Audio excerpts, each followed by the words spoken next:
चलो अभी इलेक्ट्रोकेमिस्ट्री हम स्टार्ट करेंगे।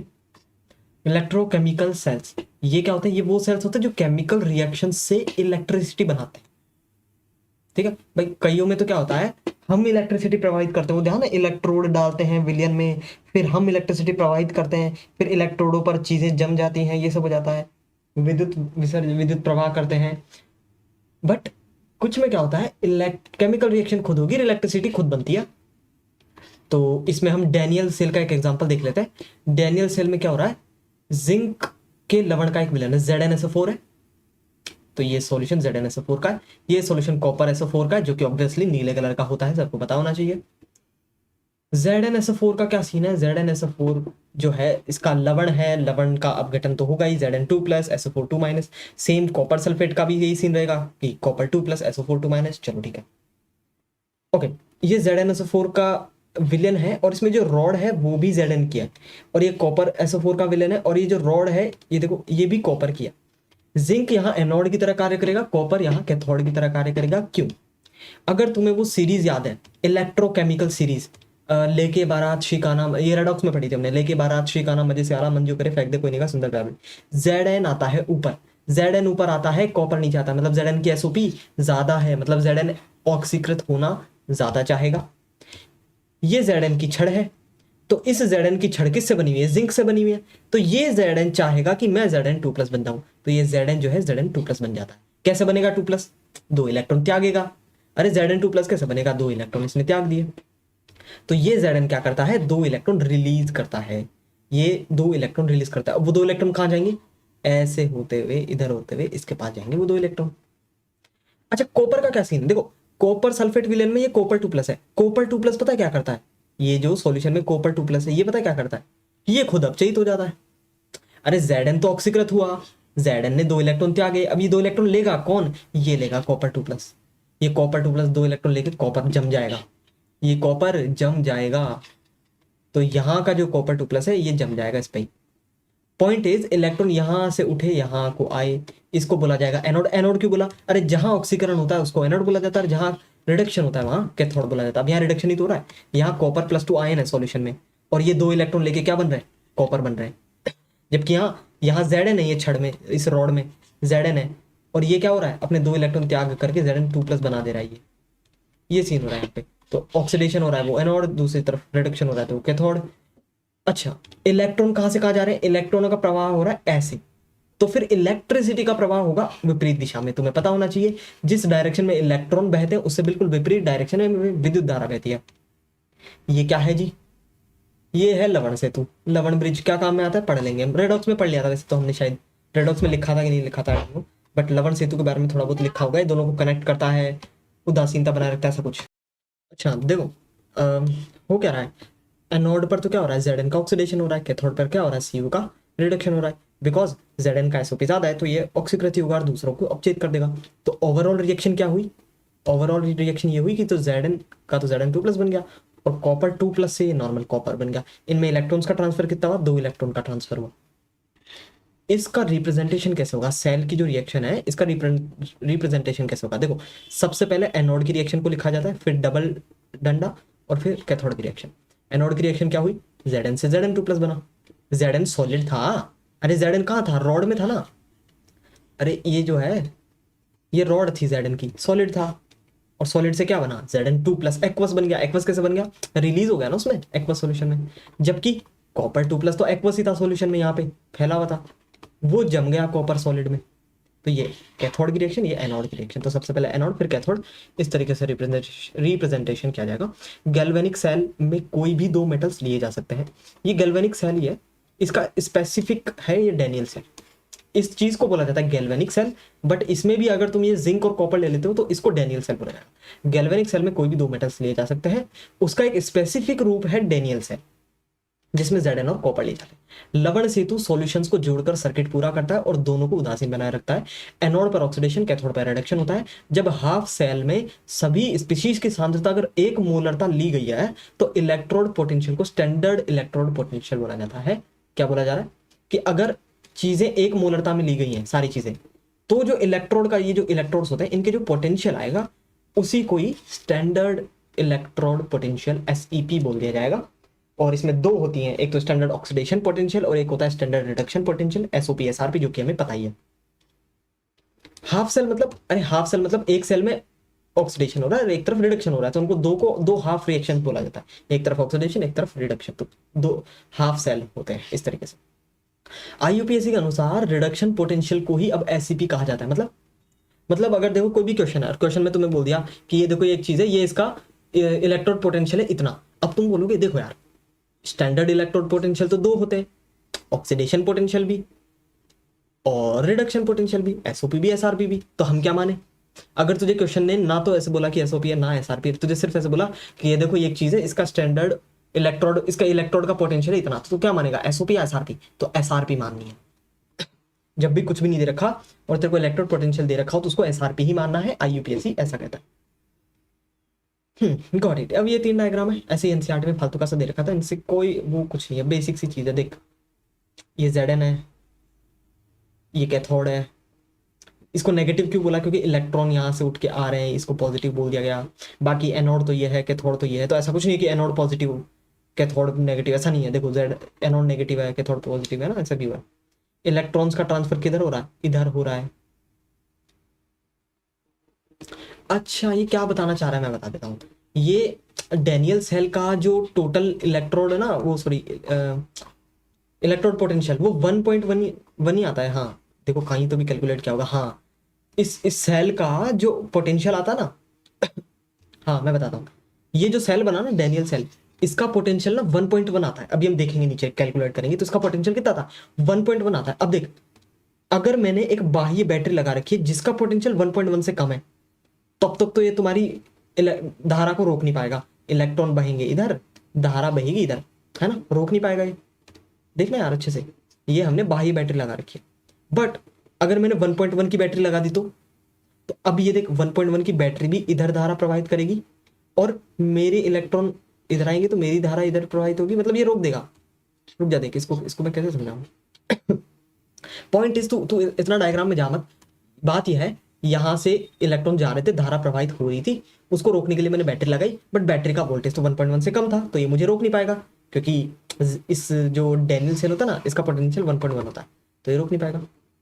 1.1 से कम हुआ था, अगर 1.1 हुआ तो रोक देगा, तो I बराबर 0, देख धारा प्रवाहित नहीं हो रही। और अगर 1.1 से भी ज्यादा अगर तुमने वोल्टेज लगा दी तो देख विद्युत धारा की डायरेक्शन ही अब तो उल्टी हो गई, इधर बहने लग गई, जबकि पहले उधर बह रही थी, अब उल्टा बहने लग गई, क्योंकि तुमने बाह्य बैटरी लगाकर इसका विरोध करना चाहा, एक तरह से तुम ऐसा कह सकते हो। तो यस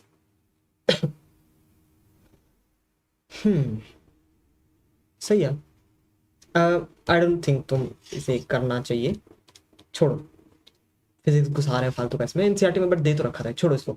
चलो दोनों इलेक्ट्रोड के बीच पोटेंशियल डिफरेंस को ही सेल का पोटेंशियल बोला जाता है। तुम्हें बोलेगा बताओ सेल का पोटेंशियल क्या है, तो दोनों इलेक्ट्रोड के बीच पोटेंशियल डिफरेंस को सेल पोटेंशियल या फिर सेल का इलेक्ट्रोमोटिव फोर्स ईएमएफ बोला जाता है, सेल का ईएमएफ। अब मैं बता देता हूँ किसी भी सेल का ईएमएफ कैसे निकाला जाता है। कौन सा फॉर्मूला तुम्हें याद करना है। अब देखो अगर तुम्हें एसआरपीज दे रखी है, कैथोड एनोड जो भी है उन सबकी एसआरपीज दे रखी है, तब तो ई नोट का फॉर्मूला क्या लिखोगे, ई नोट सेल का formula cathode minus anode, cathode की एसआरपी माइनस एनोड की एसआरपी। और अगर जब एसओपी दे रखी है तब फिर तुम्हें एनोड माइनस कैथोड करना पड़ेगा। अब पता यार इसको भी रटने में कोई दिक्कत नहीं आने वाली है, मैं बताता हूँ कैसे। एक बात बताओ, अगर तुम्हें चीजों की एसआरपी दे रखी है, एसआरपी का मतलब ही रिडक्शन होता है, और रिडक्शन कहाँ होता है, कैथोड पे होता है, तो इसलिए कैथोड को पहले लिखेंगे एनोड को बाद में। तो कैथोड में से एनोड माइनस करेंगे अगर एसआरपी की टर्म्स में तुम्हें निकालना है तो। बट अगर एसओपी दे रखी है तुम्हें क्वेश्चन ने, फिर एसओपी तो एनोड पे होता है, तो एनोड में से कैथोड माइनस होगा। फिर क्या कर रहे हैं हम, निकाल क्या रहे हैं, हम निकाल रहे हैं किसी भी सेल का ईएमएफ, किसी भी सेल का पोटेंशियल। कोई एक सेल दे रखा है उसका पोटेंशियल कैसे निकालोगे, तो अगर एसआरपी दे रखी है तो कैथोड की एसआरपी माइनस एनोड की एसआरपी, और अगर एसओपी दे रखी है तो एनोड माइनस कैथोड। इसमें याद करने में कोई दिक्कत नहीं आने वाली है, आनी तो नहीं चाहिए। और वो इसलिए नहीं आनी चाहिए क्योंकि देखो भाई एसआरपी दे रखी है तो एसआरपी तो कैथोड पे होती है, तो इसलिए कैथोड माइनस एनोड। और अगर एसओपी दे रखी है तो एसओपी तो एनोड पे होती है, इसलिए एनोड माइनस कैथोड। तो इलेक्ट्रोडों के बीच का जो विभवांतर है वही होता है हमारे सेल का टोटल विभव। चलो ये तो हो गया। जनरली क्वेश्चन ना तुम्हें दे रखा होगा एससीपी, मतलब स्टैंडर्ड इलेक्ट्रोड पोटेंशियल, और बोला नहीं होगा कि एसआरपी है, वो होती है। बट तो अगर क्वेश्चन ने तुम्हें बोला नहीं तो एसआरपी ही माननी, मैंने बोल दिया था ना अभी। तो एसआरपी ही मानिए। चलो ये तो हो गया। अच्छा अब हम ये जो Zn वाला हमने सेल देखा, अभी ऊपर डेनियल सेल देखा, डेनियल सेल में क्या हो रहा था, Zn से बन रहा था Zn2+, ऑक्सीडेशन हो रहा था, ये एनोड हो गया ऑक्सीडेशन, और इधर हो रहा था कैथोड, Cu2+ से बन जा रहा था Cu, ये हो जा रहा था रिडक्शन हो रहा है। अब मैं तुम्हें बोलूं बताओ इसका निकाल के बताओ ई नॉट सेल, तो ई नॉट सेल कैसे निकालेगा, कैथोड माइनस एनोड, क्योंकि मेरे को एसआरपी दे रखी होती जनरली क्वेश्चन मेरे को एसआरपी देगा, मैं तो कहता हूँ यही फॉर्मूला याद रखो, ठीक है एसआरपी वाला। तो क्या करेंगे, कैथोड माइनस एनोड, ये देखो कैथोड, कैथोड क्या है, ई नॉट ऑफ Cu2+ से Cu, ये देखो कैथोड है, तो ये कैथोड माइनस ये रहा एनोड का, ये देखो ई नॉट सेल क्या होता है, अरे पूरी सेल का पोटेंशियल क्या होता है, कैथोड माइनस एनोड, एसआरपी के टर्म्स में। कैथोड की एसआरपी कितनी दे रखी होगी तुम्हें, 0.34, एनोड की एसआरपी कितनी दे रखी होगी, माइनस का 0.76। ये क्या हुआ, कुछ समझ आया, मैं बताता हूँ, एक बात बता, इधर आ, इधर इधर आराम से। किसी भी सेल का टोटल हम वो निकाल रहे हैं पोटेंशियल, क्या होता है, क्या होता है, कैथोड माइनस एनोड, क्या कैथोड माइनस एनोड, एसआरपी। अब एक बात बता, कैथोड पे तो होता ही रिडक्शन है ना, कैथोड पे तो होता ही रिडक्शन है, तो वहां की तो जो एसआरपी की वैल्यू आएगी वो तो नॉर्मल पॉजिटिव में आएगी ना, वो तो वहां तो हुई ऑक्सीडेशन रहा है ना, सॉरी हुई रिडक्शन रहा है ना कैथोड पर, तो कैथोड पर रिडक्शन हो रहा है, तो यहाँ की एसआरपी क्या है 0.34, क्योंकि एसआरपी का मतलब यही होता है standard reduction potential. But anode पर एसआरपी क्या होगी, अब तुम्हें पता है यार एनोड पे तो ऑक्सीडेशन होता है यार, अब तुम वहां की एसआरपी निकाल रहे हो तो नेगेटिव आएगा ना, क्योंकि एनोड पे तो ऑक्सीडेशन होता है, वहां की अगर तुम एसओपी बोलोगे तो 0.76 आएगा, बट अगर एसआरपी निकालना चाहोगे तो वो माइनस 0.76 आएगा ना, क्योंकि यार एनोड पे रिडक्शन थोड़ी होता है, एनोड पे तो ऑक्सीडेशन होता है, तो अगर तुम रिडक्शन वाली निकालना चाहोगे वो माइनस में आएगी। तो कैथोड की एसआरपी तो आई है 0.34 प्लस में, माइनस एनोड की आई है -0.76, तो माइनस माइनस प्लस हो जाएगा, आंसर देखो यार, कुछ समझ में आया, थोड़ा भी समझ में आया कि नहीं आया। क्या करते हैं हम, किसी भी सेल का ईएमएफ ऐसे ही निकालते हैं, ठीक है, कैथोड माइनस एनोड, अगर एसआरपी दे रखी है तो, और अगर एसओपी दे रखी है तो फिर एनोड माइनस कैथोड कर लो, हो गया। चलो अच्छा, स्टैंडर्ड इलेक्ट्रोड पोटेंशियल की बात करें, स्टैंडर्ड मतलब सारी चीजें एक मोलर है, सब स्टैंडर्ड प्रेशर यानी एक बार प्रेशर पर है, नाइस। तो ये हमने ई नोट सेल निकाल ली, बट एक मिनट ये हमने निकाल तो ली ई नोट सेल, ये कैसे पता चले 0.34 0.76, ये हमें कैसे पता लगे, यह हाफ सेल के पोटेंशियल डायरेक्ट नहीं निकाल सकते, पोटेंशियल डिफरेंस से ईएमएफ निकालते हैं। क्या बोला, ये हाफ सेल के पोटेंशियल डायरेक्ट नहीं, ये हाफ सेल ये रही, ये कैथोड पर रिडक्शन हो रहा था, इसका पोटेंशियल ये रहा, एनोड पर इसका पोटेंशियल ये रहा, ये दोनों हम डायरेक्ट नहीं निकाल सकते, कैसे निकालते हैं, पोटेंशियल डिफरेंस से ईएमएफ, इनको कैसे निकालते हैं, भाई तूने ये तो बोल दिया कि एक रिएक्शन हो रही है डेनियल सेल में, ये अरे तूने ये तो बोल दिया डेनियल सेल में ये रिएक्शन हो रही थी, इसका ईएमएफ, इस पूरी टोटल सेल का ई कैसे निकालोगे, तो ई नॉट सेल क्या होता है, कैथोड माइनस एनोड, कैथोड की एसआरपी ये रही, एनोड की एसआरपी ये रही, आंसर आ गया तेरा। बट ये कैसे निकाला तूने, ये कैसे निकाला, तो ये तो डायरेक्ट नहीं निकाल सकता, फिर कैसे निकाला जाता है, इधर आ, स्टैंडर्ड हाइड्रोजन इलेक्ट्रोड से हम इन इलेक्ट्रोड के एसआरपी अब निकालेंगे, ये 0.34 और 0.76 आया ना, ये कैसा आया, ये अब हम निकालेंगे स्टैंडर्ड हाइड्रोजन इलेक्ट्रोड से। स्टैंडर्ड हाइड्रोजन इलेक्ट्रोड में क्या होता है, सूक्ष्म विभाजित प्लेटिनम से लेपित प्लेटिनम ये रहा, ये मेटल का एक इलेक्ट्रोड है, हाइड्रोजन गैस एक बार दाब पर इधर भरी जाती है और इधर से बुलबुले निकलते हैं, स्टैंडर्ड हाइड्रोजन इलेक्ट्रोड यही है। इससे मैं कॉपर का इलेक्ट्रोड जोड़ूं तो भाई ये मेटल इलेक्ट्रोड है, अब इसकी जगह मैं कॉपर का इलेक्ट्रोड भी जोड़ सकता हूँ, Zn का भी इलेक्ट्रोड जोड़ सकता हूँ, इस मेटल इलेक्ट्रोड की जगह कुछ भी जोड़ सकता हूँ। तो पहले तो मैंने कॉपर इलेक्ट्रोड जोड़ा, तो कॉपर इलेक्ट्रोड जोड़ूंगा तो क्या होगा, कॉपर क्या करेगा, कॉपर क्या करेगा, पहली बात बता, वो लेके बारात शिकाना मजे से आला मंजो करे फेंक दे कोई निगाह सुंदर प्यार भरी, उसके बाद आता था हाइड्रोजन, और हाइड्रोजन के बाद आता था छापा, CuHg Ag है ना, PT ऐसा कुछ, यही तो था। हाइड्रोजन के भी नीचे आता है Cu, मतलब Cu की एसआरपी ज्यादा है इससे भी, तो Cu का क्या होगा अपचयन, ये देख Cu2+ का अपचयन हो गया, और हाइड्रोजन का देख ऑक्सीडेशन हो गया, H2 से H+ बन गया, हो गया। ऑलराइट, छोटी छोटी चीजें यार, आई नो थोड़ा सा कॉम्प्लिकेटेड है, बट छोटी छोटी चीजें याद रखेगा, हो जाएगा यार, देखना मैंने बताया ना अभी वो लेके बार शिकाना वाली सीरीज थी, रेडॉक्स में पढ़ी थी हमने, है ना, तो क्या होता है, इसकी एसआरपी ज्यादा है, हाइड्रोजन से नीचे आता है तो इसकी एसआरपी ज्यादा है, तो हो गया इसका चेन। इसकी एसओपी ज्यादा है उसके मुकाबले, तो इसका ऑक्सीडेशन हो गया, तो बन गया इसका। ऐसे में ये एक पूरी रिएक्शन हो गई।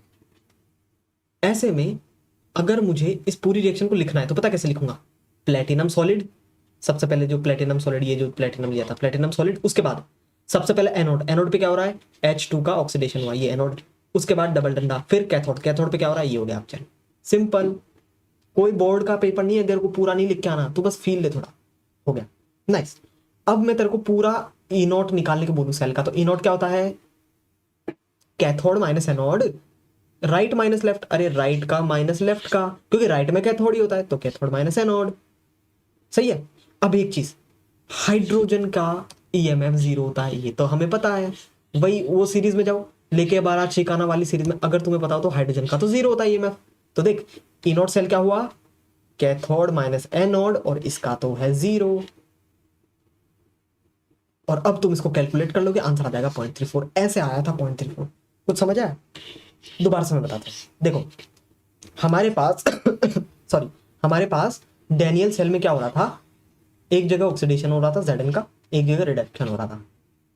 मुझे इस पूरे सेल का ईएमएफ निकालना था, तो क्या होगा पूरे सेल का? E not cathode minus anode. But ये कैसे मैं पता करूं कैथोड और एनोड का? तो इसलिए मैंने ऐसा किया कि देखो भाई, Zn और कॉपर का तुम्हें निकालना है, एसआरपी निकालनी है। अरे Zn और Cu की एसआरपी निकालनी, तो इनको हाइड्रोजन इलेक्ट्रोड से रिएक्शन करवा लो। तो पहले तो कॉपर को हाइड्रोजन के साथ डालो, तो कॉपर का तो अपचयन हो जाएगा, हाइड्रोजन का ऑक्सीडेशन हो जाएगा, ये सब हुआ। तो ई नॉट सेल क्या होगा? कैथोड माइनस एनोड, कैथोड ये रहा, एनोड ये रहा, और हाइड्रोजन का हो जाता है 0। तो जो ई नॉट सेल है वही है कॉपर का ई नॉट, और वही है 0.34। वो तो नाप लेंगे ना, जो भी डिवाइस होगा उससे नाप लेंगे। ऐसे अगर तुम्हें Zn का करना है तो अब Zn को डालो, इस हाइड्रोजन, ये जो इलेक्ट्रोड है ना, इससे Zn को डालो। Zn का तो एसओपी ज्यादा होता है हाइड्रोजन से भी, क्योंकि ये उस श्रेणी में ऊपर आता है, लेके बारह शिकाना उस वाली श्रेणी में हाइड्रोजन से भी ऊपर आता है, तो इसका एसओपी ज्यादा। तो ये देखो, इसका ऑक्सीडेशन हुआ इसका क्या हुआ? रिडक्शन हो गया। अब की बार अगर तुम्हें ई नॉट सेल लिखना है तो क्या करोगे? कैथोड माइनस एनोड, कैथोड पे हो रहा है रिडक्शन, एनोड पे हो रहा है ऑक्सीडेशन, तो कैथोड माइनस एनोड। कैथोड यानी हाइड्रोजन का तो 0 ही होता है, बोल दिया। Zn का कितना होगा? माइनस का, ये सब तो आंसर इसलिए माइनस का 0.76, वो तो कैलकुलेट करेंगे बाद में। क्या ये कहीं पे पूरा ऐसे काम में आ रहा है? नहीं, थोड़ा सा फील दिला दिया मैंने। आई होप थोड़ा क्लियर हुआ हो तुम्हें। यहां से रटना ये है, थोड़ा सा पता करना है कि सेल की रिएक्शन को कैसे लिखा जाता है। पहले एनोड को लिखा जाता है, फिर कैथोड को लिखा जाता है, ये रटना है यहाँ पे। Zn के लिए तो रट ही लेना है। ये देखो, ये पूरा रटना ही आ ही जाएगा यार, ये तो याद होना चाहिए यार कि 1.1 होता है इसका, इसका 0.34, इसका माइनस 0.76, इसलिए टोटल 1. इसको तो थोड़ा याद ही रहना है। इसको तो थोड़ा याद ही रखना है। नाइस। तो ये बात ध्यान रखो तुम कि जो 0.34 और 0.76 आए, ये ऐसे नहीं कि तुमने ऐसे अकेले निकाल लिया, कि अकेले कॉपर लिया और इसका एसआरपी निकाल लिया, अकेले Zn लिया, नहीं, अकेले का नहीं निकाल सकते।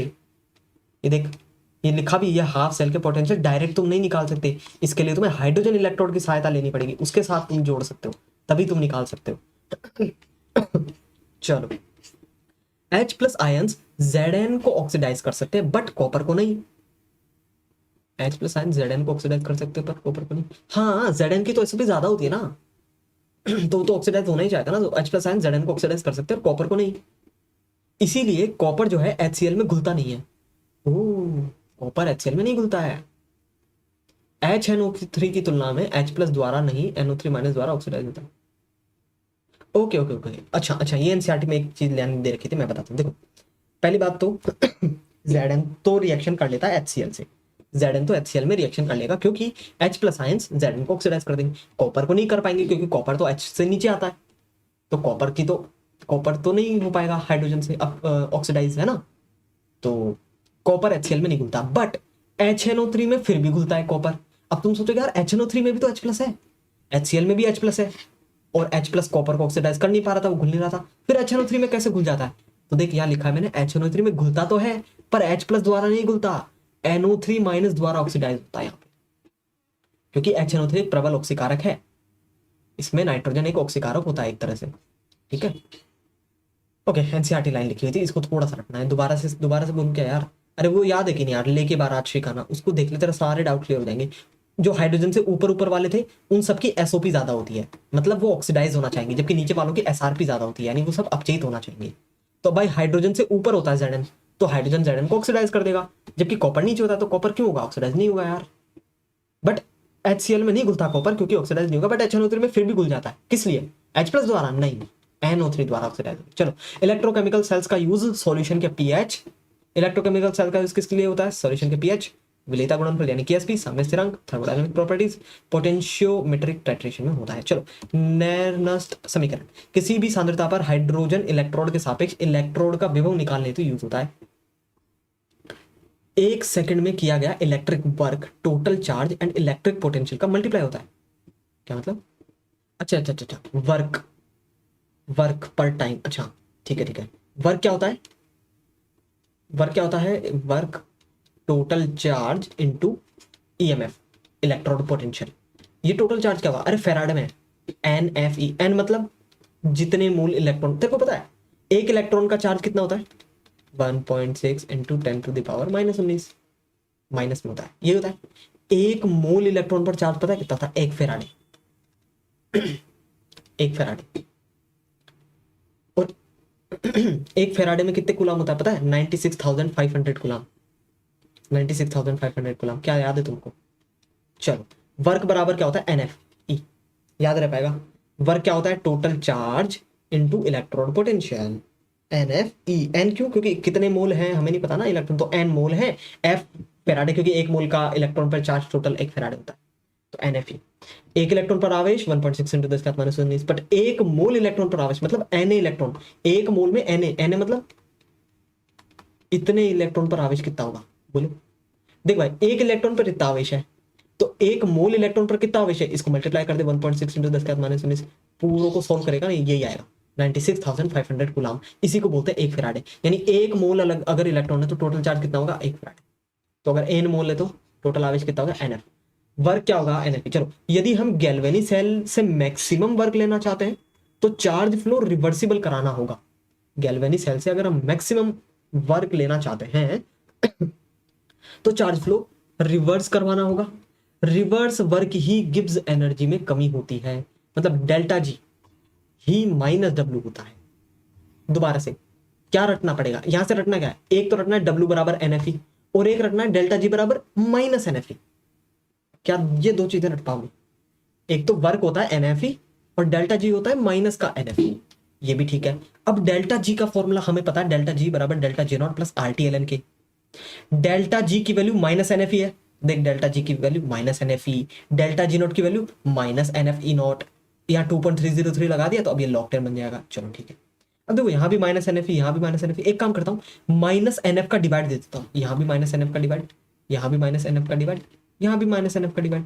चलो, माइनस NF से माइनस NF गया, माइनस NF से माइनस NF गया, और यहाँ तो रह जाएगा, यहाँ कटेगा नहीं, तो आंसर आएगा E, ये देखो E बराबर E नॉट माइनस, माइनस क्यों, क्योंकि अरे माइनस NFe का डिवाइड लगा था तो इसलिए माइनस 2.303, R की वैल्यू लिखेंगे 8.314, T की वैल्यू लिखेंगे 298 केल्विन नॉर्मल टेम्परेचर, N की वैल्यू लिखेंगे N, F फेराडे की वैल्यू लिखेंगे 96,500 कूलाम और log 10 के की जगह इस पूरे को सॉल्व करेंगे, आंसर आता है ये। तो ये रखते हैं, बता भी दिया निकाला कैसे, बता भी दिया निकाला कैसे, क्या ये तुम्हें पता होना चाहिए कैसे निकाला, हाँ इसमें क्या दिक्कत है भाई, डेल्टा जी से निकला है, थोड़ा सा आइडिया रख पाओगे। नैनस समीकरण क्या होता है, नैनस समीकरण ये होता है E बराबर E not minus 0.0591 upon n log 10 के, ये होता है 298 केल्विन पर होता है ये। क्या मैं ऐसा बोल सकता हूं ये सेल का EMF टेम्परेचर पे डिपेंड करता है, बिल्कुल करता है। तुम्हें लग रहा होगा, देखो तुम ये याद रख के जाओगे E बराबर E not minus 0.0591 upon n log 10 के, तुम्हें तो लगेगा अरे टेम्परेचर पे तो डिपेंड कर ही नहीं रहा, अबे कर रहा है। ये 0.0591 आया कैसे, इससे ही तो आया, देखो टेम्परेचर 298 माना हुआ है तुमने, अगर टेम्परेचर कुछ और आता तो वैल्यू कुछ और आती यार, तो डिपेंड करता है टेम्परेचर पे। तुम्हें पता होना चाहिए ऐसे निकाला हमने ये, तुम्हें बिल्कुल पता होना चाहिए कि हमने नैनस इक्वेशन निकाली कैसे, डेल्टा जी से निकाली है डेल्टा जी से निकाली है, बाकी रटना ये है E बराबर E नॉट है ना, E क्या होता है EMF, E बराबर E not of cell, obviously पूरे सेल का E नॉट, तो E बराबर E not minus 0.0591 upon n log 10 के, ये होती है नैनस equation at 298 kelvin of course. चलो अब मैं एनोड के लिए यही नेलस्ट इक्वेशन लगाना चाहता हूँ। एनोड में क्या होता है, ऑब्वियसली ऑक्सीडेशन। जैसे ये एम है, कोई भी मेटल है, इसका ऑक्सीडेशन हो गया। अच्छा, ऑक्सीडेशन में ये भी तो नहीं पता क्या आएगा, 2+ आ जाए, 1+ आ जाए, 3+ आ जाए, कुछ भी आ जाए, तो मैंने लगा दिया N+। क्या पता कितना प्लस आया वो, है ना। तो ये एम मेटल था, इसने अपने N इलेक्ट्रॉन त्याग दिए और इस पर N+ आ गया। ऐसे में मैं E क्या लिखूंगा, तो E बराबर E0 minus 0.0591 upon log 10 Mn/1। क्या लिखा है मैंने। अबे के क्या होता है, के वही साम्य स्थिरांक टाइप यार, रिएक्टेंट प्रोडक्ट अपॉन रिएक्टेंट। तो इसकी कितनी है, इसकी कितनी है Mn+, तो ये लिखा Mn+। अब ये तो सॉलिड है, तो सॉलिड है तो कुछ नहीं, इसकी 1 लिखते हैं, कुछ नहीं लिखते, ठीक है। Got it. नहीं, ये हो गया एनोड के लिए। अच्छा, कैथोड के लिए क्या होता है, अब देख, कैथोड में उल्टा होता है। कैथोड में पहले से ही Mn+ बना हुआ है ना, और ये इलेक्ट्रॉन लेके खुद अपचयित हो गया, ये देखो। अरे भाई, एनोड में तो ऑक्सीडेशन हुआ ना, ये देखो ऑक्सीडेशन हुआ, बट कैथोड में तो उल्टा होता है ना, अपचयन। अब बताओ, अब तू ई का फॉर्मूला क्या लिखेगा, ई बराबर E0 माइनस 0.0591 अपन log 10 के लिखता। के क्या होता है, प्रोडक्ट अपॉन रिएक्टेंट। अब प्रोडक्ट तो सॉलिड है तो कुछ नहीं, 1 लिखो। रिएक्टेंट क्या है, Mn+, ये देखो लिखा मैंने Mn+। तो आंसर क्या, ई बराबर E0 minus 0.0591 upon n log 10 1 upon Mn+। अगर मैं इस Mn+ को ऊपर लाना चाहता हूँ तो फिर यहाँ प्लस लगा दूंगा, तो ये देखो यहाँ प्लस लगा दिया, अब Mn+ ऊपर आ जाएगा, समझा। तो एनोड के लिए देखिए ये फॉर्मूला बन गया, कैथोड के लिए ये फॉर्मूला बन गया। इसको क्या रटेंगे, नहीं, आई गेस नहीं, ये तो ठीक है। नेक्स्ट इक्वेशन को रटेंगे, ई बराबर E0 minus 0.0591 upon n log 10 k। ये सीन है। और W बराबर NFe और डेल्टा G बराबर -Fe। सेल अभिक्रिया का साम्य स्थिरांक क्या होता है, कोई भी सेल अभिक्रिया है उसका साम्य स्थिरांक, तो E बराबर E0 minus 0.0591 upon n log 10 k। Equilibrium में क्या होता है, E 0 हो जाता है, जैसे इक्विलिब्रियम में G 0 हो जाता है, डेल्टा G 0 हो जाता है। फॉर्मूला क्या होता है, डेल्टा G बराबर delta G0 plus RT ln के। तो इक्विलिब्रियम में ये डेल्टा G 0 हो जाता है ना, वैसे ही इक्विलिब्रियम में E भी 0 हो जाता है। इक्विलिब्रियम में ये E तो 0 हो जाएगा और K की जगह KC लिख देंगे। तो अब फॉर्मूला क्या बन जाएगा, अब फॉर्मूला बन जाएगा ये 0 बराबर E0 minus 0.0591 upon n log 10 KC। अब यहाँ से अगर तुझे KC की वैल्यू चाहिए तो क्या करेंगे, इस पूरे को पहले तो इधर बुला लो ताकि प्लस बन जाए। तो ये प्लस बन गया 0.0591 upon n log 10 KC equals to में आ गया E0। अब यहाँ से किसकी वैल्यू चाहिए थी, KC की वैल्यू चाहिए थी। मतलब अगर क्वेश्चन बोल रहा है हम नेरनेस्ट इक्वेशन के अलग अलग यूजेज कर रहे हैं, हमने नेरनेस्ट इक्वेशन तो निकाल ली कि E बराबर E0 minus 0.0591 upon n log 10 के। एनोड पे कैसे रिएक्ट करता है ये मैंने लगा दिया, कैथोड पर कैसे रिएक्ट करता है वो हमने देख लिया। अगर हमें मान लो सेल का साम्य स्थिरांक निकालना हो तो कैसे रिएक्शन करनी पड़ेगी, तो कैसी इक्वेशन लगानी पड़ेगी वो हम कर रहे हैं कि देखो भाई इक्विलिब्रियम पे E 0 हो जाएगा, K की जगह KC डालेंगे, फिर ये बनेगा। अब देखो हम KC को इधर रखते, बाकी सबको उधर भेज देते, तो n यहाँ डिवाइड में उधर जाते मल्टीप्लाई में हो जाएगा, तो n E0 0.0591 इधर मल्टीप्लाई में उधर जाते डिवाइड में हो जाएगा, ये चला गया डिवाइड में, लॉग उधर जाते एंटी लॉग बन जाएगा। तो KC की वैल्यू आ गई एंटी लॉग, ये सब ये आ गई KC की वैल्यू। नाइस, ठीक है। क्या इसको रटेंगे, नहीं बिल्कुल नहीं, जब यूज करना होगा तब तुरंत करेंगे। SHE का pH, यहां भी इसका यूज होता है, नेरनेस्ट इक्वेशन का pH निकालने में क्या यूज होता है इसका, देखो standard hydrogen electrode, standard hydrogen electrode, इसका अगर pH निकालना हो, पहली बात तो होता क्या है, हाइड्रोजन होता है, उससे H+ आयंस निकलते हैं, इलेक्ट्रॉन निकल जाते हैं, ठीक है।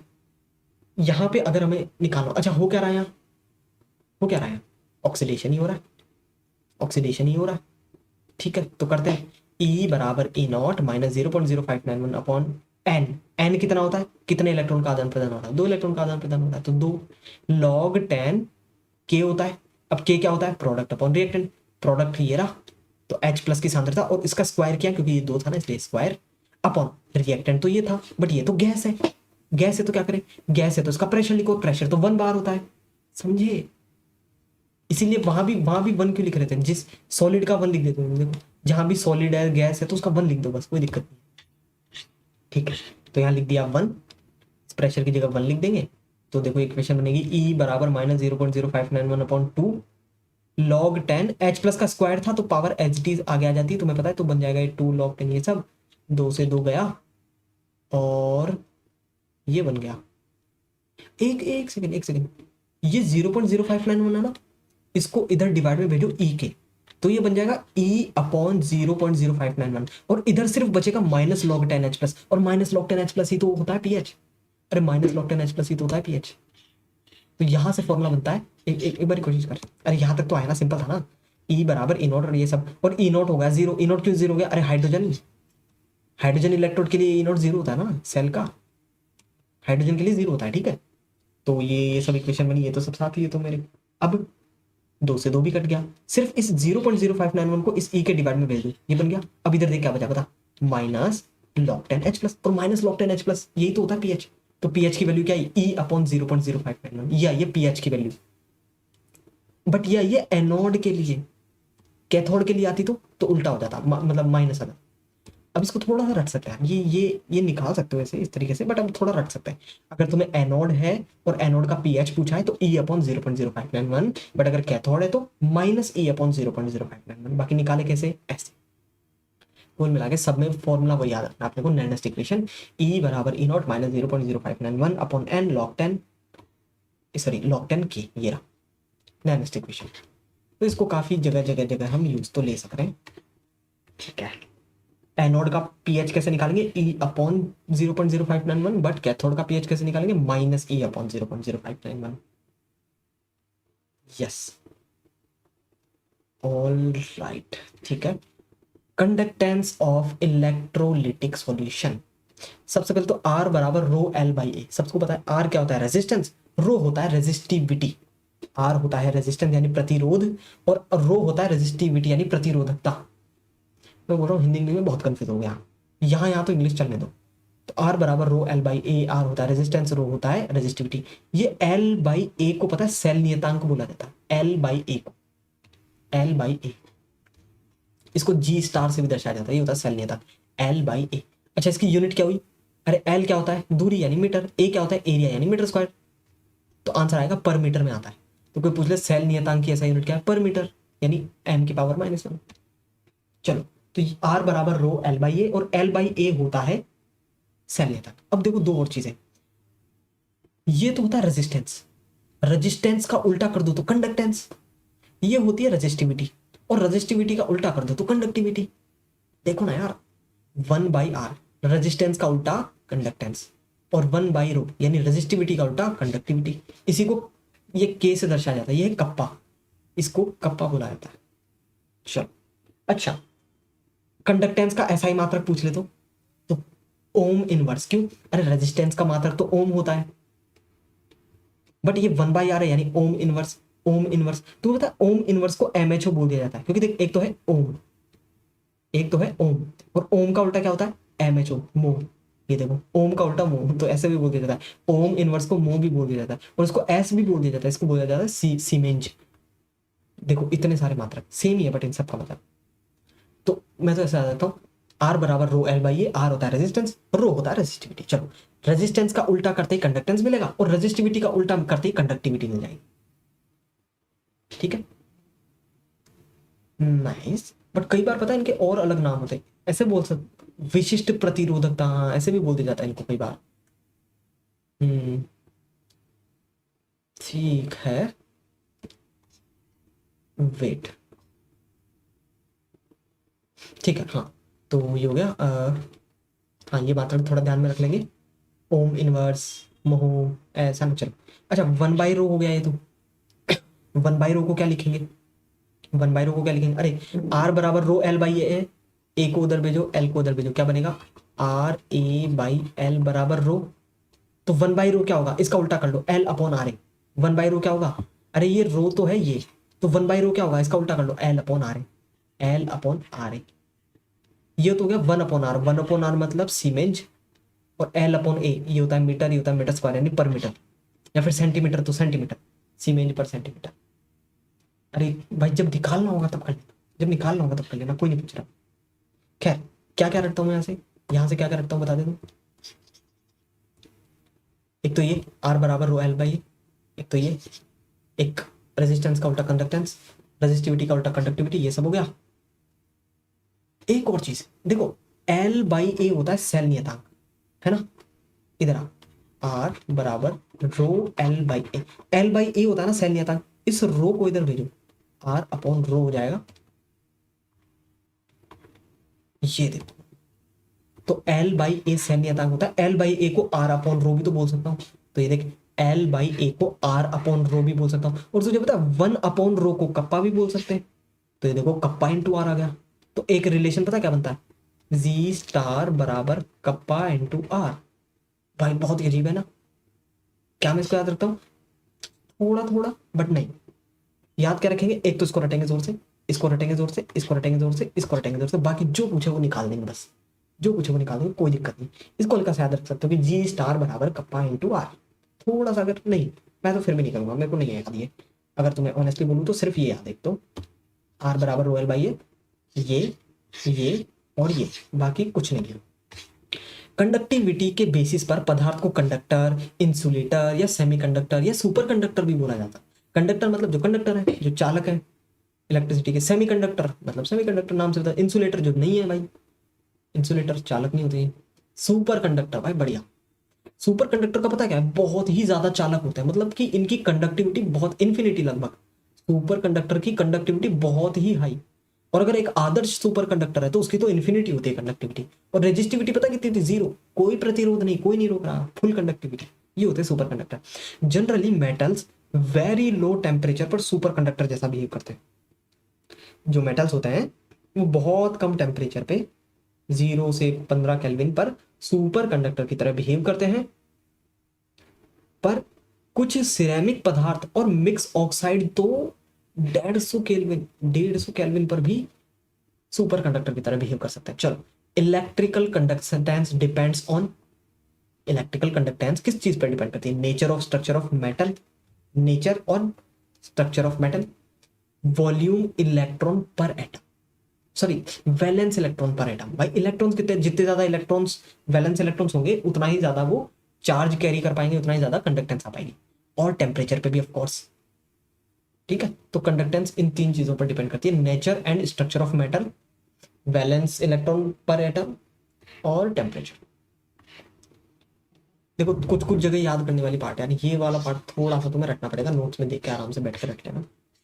सॉल्यूशन में आयंस के कारण हो तो उसे इलेक्ट्रोलिटिक या आयनिक कंडक्टेंस कहते हैं। अच्छा, मान ले कोई सॉल्यूशन है उसमें बहुत सारे आयंस हैं और वो इलेक्ट्रिसिटी फ्लो कर रहे हैं, तो इसको बोलेंगे इलेक्ट्रोलिटिक कंडक्टेंस या फिर आयनिक कंडक्टेंस।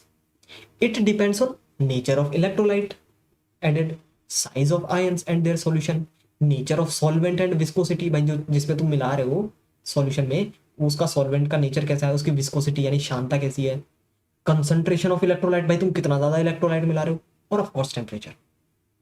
ठीक है, तो बेसिक चीजें हैं कि तुम्हारी कंडक्टिविटी किन किन चीजों पर डिपेंड करेगी। चलो, आयनिक सॉल्यूशन की कंडक्टिविटी मापनी हेतु कंडक्टिविटी सेल यूज में लिए जाते हैं।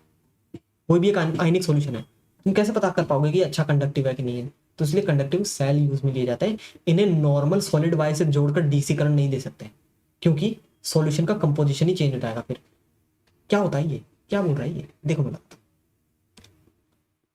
ये क्या है, यही तो है, यही तो है हमारा सेल, यही तो है हमारा कंडक्टिविटी सेल, इसे यूज करके ही तो हम, ये है हमारा कंडक्टिविटी सेल।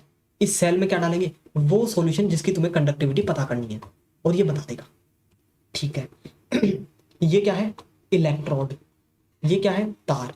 तो अब मैं ये बोल रहा हूँ, ये जो तार है ना, ऐसे नहीं नॉर्मल मेटल का कोई भी तार ले लिया और इसमें तुम करंट प्रवाहित करा दी, कोई भी डीसी करंट नहीं, एसी करंट प्रवाहित करनी पड़ती है, तार भी थोड़ा बढ़िया लेना पड़ता है ताकि इस सॉल्यूशन का कंपोजिशन चेंज ना हो जाए, क्योंकि इलेक्ट्रिसिटी प्रवाह करके इसी सॉल्यूशन का कंपोजिशन चेंज हो जाए, तो इसलिए। अच्छा, तुम सॉल्यूशन की कंडक्टिविटी निकाल कैसे लोगे, कैसे निकालोगे कंडक्टिविटी, कंडक्टिविटी क्या होती है, कप्पा 1/रो, और रो क्या होती है, अरे यार आर बराबर रो एल बाई ए होती है ना, तो रो क्या होती है, आर ए बाई एल, तो R A by L, L ऊपर चला जाएगा, ये देखो पता है ना सब, एल बाई ए होता है जी, आर होता है आर, तो कप्पा बराबर जी डैश प्लस आर, ये भी हो सकता है ना। अरे अभी तो पढ़ा था, जी स्टार बराबर कप्पा इंटू आर, ये सब जो कुछ पढ़ना पड़ा था। ठीक है जी, जो भी है, ये तो तुम बना लोगे यार। कंडक्टिविटी क्या होती है, 1/रो, और रो की जगह कैसे लिखोगे, यहाँ से डाल लेना, आर बराबर रो एल बाई ए, तो रो बराबर आर ए बाई एल, तो आर ए बाई एल करोगे, ए ऊपर चला जाएगा, जो भी है। चलो ठीक है, तुम कंडक्टिविटी निकाल पाओगे ऐसे। अब देखो L बाई ए कैसे निकालोगे, 1/r। पहली बात तो एक सेकेंड, R क्या है, रेजिस्टेंस। किसका रेजिस्टेंस, ये जो भी तुमने सॉल्यूशन डाला इसका रेजिस्टेंस। कैसे निकालोगे रेजिस्टेंस, व्हीटस्टोन ब्रिज का यूज करके। कैसे, एक व्हीटस्टोन ब्रिज लेना, एक व्हीटस्टोन ब्रिज लेना, यहाँ कोई प्रतिरोध, यहाँ कोई प्रतिरोध, यहाँ तुम्हारा ये जो भी सेल है ये पूरा ही डाल देना एज इट इज, और यहाँ कोई ना कोई प्रतिरोध। फिर पता है क्या करना, ऐसे सेट करना कि यहाँ जो तुम्हारा जो गैल्वेनोमीटर या जो भी संसूचक है उसमें धारा बिल्कुल जीरो, धारा बिल्कुल जीरो। तो हो गया व्हीटस्टोन ब्रिज। व्हीटस्टोन ब्रिज की खासियत पता क्या होती है, ये प्रतिरोध डिवाइड में ये बराबर, ये डिवाइड में ये। नहीं समझ आया, व्हीटस्टोन ब्रिज का यूज पता कैसे लिया जाता है, मैं बताता हूँ। ये एक प्रतिरोध है जिसकी वैल्यू मुझे पता है, ये एक और प्रतिरोध है जिसकी वैल्यू मुझे पता है, ये एक और प्रतिरोध है जिसकी वैल्यू मुझे पता है, इसकी वैल्यू नहीं पता। ये क्या है, ये सेल था ना, ये इसी को पूरे को फिट कर दिया मैंने इधर ही, ये मेरा कंडक्टिव सेल था, इसी पूरे को मैंने इधर फिट कर दिया। अब क्या, अब व्हीटस्टोन ब्रिज कैसे कैसे लगता है बताओ। व्हीटस्टोन ब्रिज पता क्या होता है, ये डिवाइड बाई ये इक्वल्स टू ये डिवाइड बाई ये। तो मैंने फॉर्मूला लगाया, R2 डिवाइड बाई R4 बराबर R1 बराबर divide by R3। R1 R3 R4 सबकी वैल्यू पता है, R2 की वैल्यू खुद ब खुद निकल जाएगी। यानी रेजिस्टेंस निकालना तो बहुत आसान है यार। अरे किसी भी चीज का रेजिस्टेंस तुझे नहीं पता तो तू निकाल सकता है। कैसे, 3 रेजिस्टेंस पता होनी चाहिए बस तेरे को, और उनको व्हीटस्टोन ब्रिज में फिट कर दे, चौथे का तू अपने आप निकाल पाएगा। तो हमें क्या निकालनी है, बाय द वे वापस आ, हमें निकालनी कंडक्टिविटी। कंडक्टिविटी का फॉर्मूला ये जैसे तैसे मोड़ तोड़ के तूने लाया, ये तो तू निकाल लेगा। यहाँ से इलेक्ट्रोलाइट सॉल्यूशन का रेजिस्टेंस मिल जाएगा, व्हीटस्टोन ब्रिज, ये तो ठीक है। L बाई ए कैसे निकालेगा, ये कैसे निकालेगा, इधर मैं बताता हूँ। कंडक्टिविटी सेल के L बाई ए, जिसे हम सेल नियतांक भी बोल सकते हैं, जिसे हम G स्टार भी बोल सकते हैं, ये निकालने हेतु पहले से हमें एक नॉन सॉल्यूशन लेना पड़ता है, एक KCl सॉल्यूशन जिसकी कंडक्टिविटी हमें पहले से पता हो, और उसको इसमें डालना पड़ता है। रेजिस्टेंस पता कर लो और डाल दो और G स्टार निकाल लो। नहीं समझ आया, अरे ये हमारा एक सेल है, ये हमारा एक सेल है, इसकी लंबाई क्या है नहीं पता, एरिया क्या है नहीं पता, कैसे निकालोगे। तो एक काम करना, इसमें पहले तो एक दूसरा सॉल्यूशन डाल दे जिसकी कंडक्टिविटी तुझे पहले से पता हो। तो तेरे को कंडक्टिविटी भी पता है, रेजिस्टेंस भी निकाल लेगा, तो L बाई ए खुद निकल जाएगा ना। नहीं पता, नहीं समझा। अरे एक बार बता, एक एक एक तुझसे मैं बेसिक चीज पूछता हूँ, अगर फॉर्मूला क्या बन रहा है, कंडक्टिविटी बराबर L by R into sorry L by A into 1/r। देख R तू निकाल लेगा व्हीटस्टोन ब्रिज से, K मान ले मैंने तेरे को पहले से दे रखा है, तो L बाई ए की वैल्यू आ तो जाएगी, ये G स्टार जो भी है सेल नियतांक K है ना, L बाई ए इसकी वैल्यू निकल जाएगी। तो ऐसे L बाई ए की वैल्यू तो दूसरी जगह जाके निकाल लाना, R की वैल्यू यहाँ से निकाल लाना, L बाई ए की वैल्यू दूसरी जगह जाके कहीं से भी निकाल लाना, वो वैल्यू यहाँ पुट कर देना, कंडक्टिविटी निकल जाएगी। बाय द वे कौन पूछ रहा है बाय द वे तुझसे, कोई नहीं पूछ रहा, लिटरली कोई नहीं पूछ रहा। मैं कहता हूँ कि छोड़ दे, दिमाग मत लगा, अगर तेरा नहीं चल रहा है यहाँ पे मत चला। मैं क्या ही कर सकता हूँ, थोड़ा कुछ है, कुछ चीज़ें, ये चैप्टर ही बकवास है, मैं बोल रहा हूँ। मैं कहता हूँ थोड़ा टाइम वेस्ट नहीं करता हूँ तेरा, है कि नहीं, चलते हैं थोड़ा आगे, है ना। जो चीज़ें समझने की है वो समझ लेना। अब या ये कोई नहीं पूछा, ये थोड़ा डेरिवेशन टाइप का होगा, ये जो सीन है ना ये डेरिवेशन टाइप का होगा, इसको समझने के लिए थोड़ा ज़्यादा चाहिए भाई, मतलब समझना यार, टाइम भी ज़्यादा चाहिए। चलो ये क्या है, 2 अलग अलग प्रकार के कंडक्टिविटी सेल, ठीक है, इसको तो छोड़, इसको तो छोड़, है ना। चल कुछ फॉर्मूला देख लेते हैं। मोलर कंडक्टिविटी क्या होती है, लैम्बडा एम क्या होती है, कप्पा अपॉन सी, कप्पा अपॉन सी, ये होती है मोलर कंडक्टिविटी। पर अच्छा क्या है, ये कप्पा अपॉन सी है, कप्पा की वैल्यू ये होती है, हाँ इसकी वैल्यू ये होती है, पर ये क्या हो रहा है, पर जनरली कप्पा एस पर सेंटीमीटर में लिया जाता है और सांद्रता मोल पर लीटर में ली जाती है। अच्छा इसीलिए इसको पूरा कन्वर्ट करना पड़ता है, ओके ओके ओके। तो ये याद नहीं रखना, फाइनली याद रखना, फाइनली याद रखना। चलो मोलर कंडक्टिविटी, वैसे तो ये होती है molar conductivity kappa upon C, but ये तब होती है जब ये एस पर मीटर या फिर ये मोल पर मीटर क्यूब में हो, बट ऐसा तो होता नहीं है, हमें तो ये पर सेंटीमीटर में लेनी होती है और ये मोल पर लीटर में लेनी होती है। इसलिए क्या करना पड़ेगा, लैम्बडा एम बराबर कप्पा इंटू 1000 अपॉन सी। ये याद रखो, ये बस याद रखो, ये याद रखो, याद रख पाएंगे। तो लैम्बडा एम यानी कि मोलर कंडक्टिविटी क्या होती है, कप्पा इंटू 1000 अपॉन सी, सी क्या मोलर था। चलो ठीक है, ये तो हो गई मोलर कंडक्टिविटी। ऐसे ही इक्विवेलेंट कंडक्टिविटी क्या होती है, लैम्बडा वी, ये क्या होती है, कप्पा इंटू 1000 अपॉन सी। यहाँ नॉर्मल था, तो अगर इक्विवेलेंट कंडक्टिविटी चाहिए तो नॉर्मल था लो, और अगर मोलर कंडक्टिविटी चाहिए तो मोलर था। याद हो पाएगा? अच्छा, इन दोनों में संबंध क्या होता है? लैम्डा एम बराबर N factor into lambda V होता है। नाइस, ये तो हो गया। याद रखेंगे, इसको रटेंगे यार, यहाँ कुछ नहीं कर सकते। मैं जो जो रटने को बोल रहा हूँ वो रटने काम आ जाएगा, बाकी तो छोड़, मैं कसम से कर रहा हूँ। ये जो अभी ऊपर पढ़ाना छोड़ दे, सारा छोड़ दे, कोई दिक्कत नहीं, बट जो जो लर्न करने के लिए बोल रहा हूँ वो रट ले। ये रट ले, लैम्डा एम बराबर N factor into lambda V. चलो, स्ट्रॉन्ग इलेक्ट्रोलाइट ऑन्सगर हम सेल डिवाइस समीकरण, ये क्या बोलता था? स्ट्रॉन्ग इलेक्ट्रोलाइट के लिए क्या बोलता था? लैम्डा एम बराबर लैम्डा एन नॉट माइनस ए सी की पावर 1/2। एक तो ये फॉर्मूला हो सकता है, एक है कोई भी कॉन्सेंट हो सकता है। इसकी जगह ये भी बोल सकता है लैम्डा एम बराबर लैम्डा एम इनफाइनाइट माइनस ए की जगह मान लो कोई और कॉन्सेंट बोल दिया बी, और इसको रूट सी भी तो बोला जा सकता है। तो फॉर्मूला कैसे भी तो कंफ्यूज हो जाएगा, क्योंकि अगर कोई भी एक मान ले तूने ये फॉर्मूला रटा हुआ है, ऑप्शन में दिया है, तो तेरे को लगेगा भाई ये क्या है, ये क्या है, ये लैम्डा एम बराबर लैम्डा। अच्छा भाई, तो भाई ये क्या है?